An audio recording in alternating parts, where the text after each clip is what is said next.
I mean, you do really traverse incredible territory. Like, you started out, so you went to university. Let's just briefly talk about sketch comedy, because that's actually how you started out. And, like, we don't really see that on television all that much now. But when I went through the list of all of that stuff that you guys did with Artist Services, I mean, it was on TV almost every night. There was a sketch comedy. So how did you break in? What was the first sort of break? Big break. Well, I was down to write for the Gunston show. And how did that happen? I used to perform. Not that anyone watching it would have described it as that.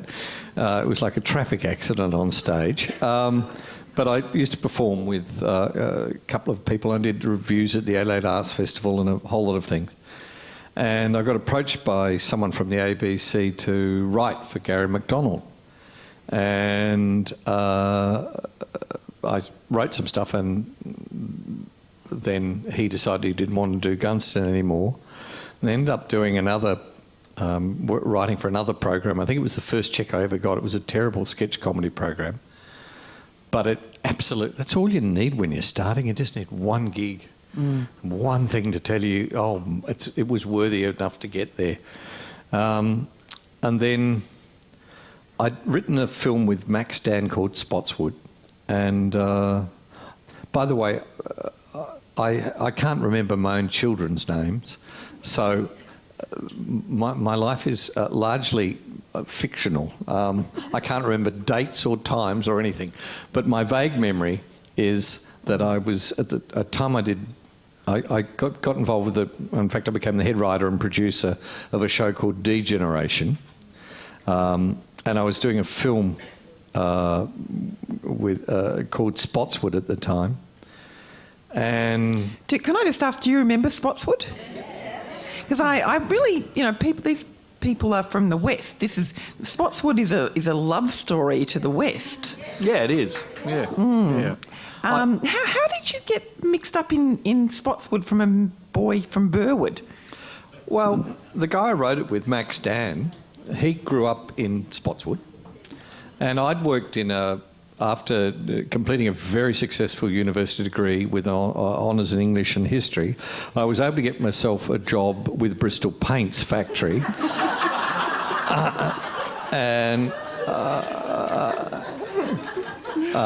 I did that very successfully till they sacked me about 4 months later for flooding the place with I had a drug episode when anyone would if they worked at Bristol Paints. And I arrived at 4 a.m. in the morning. I'm not answering a question, but I've come into it. I arrived at 4 a.m. in the morning for this morning shift, and I'd had some calamitous affair with some girl. And I'd gone out and got myself a little bit whacked, and which you don't do when you're working in a paint factory. And I got in, and they had this giant tank of a paint called Siam Sunset, which was like baby diarrhea brown.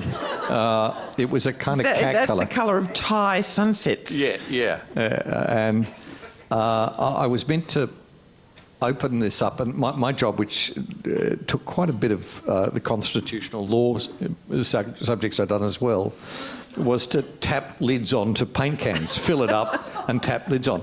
And because I was a bit whacked, I got a gallon tin and I picked up the wrong lid and it just sunk to the bottom. And I turned off the 5-gallon tank, but I failed to turn off the 1,000-gallon tank.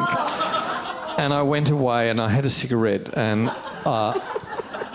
spoke to a guy about life. And then I heard a God Almighty yell. And there was this factory just coloured in baby diarrhea, one end to the other. And I met Max Dan and we were talking about his experience in a moccasin factory, which was hellishly similar. And we thought, gosh, here's a compelling international film that should star Russell Crowe and Anthony Hopkins and Toni Collette. And we just wrote this stupid film. But I'd sort of lived a little bit around that area over the bridge, and I kind of loved it. I felt years ago, you used to feel like you were going back in time, not in terms of backwardness, but in terms of people being friendly. If your car broke down on the other side of the bridge, people would stop to help you. You can break it on my side of the bridge, and it wouldn't. So we kind of it was a love story to that area, really. I remember the line about on a clear day you can see all the way to Seddon. Yeah. Whenever I'm there, I always say to myself, on a clear day. Yeah. Really fantastic. Okay, so what was Anthony Hopkins like to work with? Well, everyone thinks writers spend heaps of time with actors. I spent a couple of interesting lunches and meals with him, and I found him unknowable, but a really interesting man.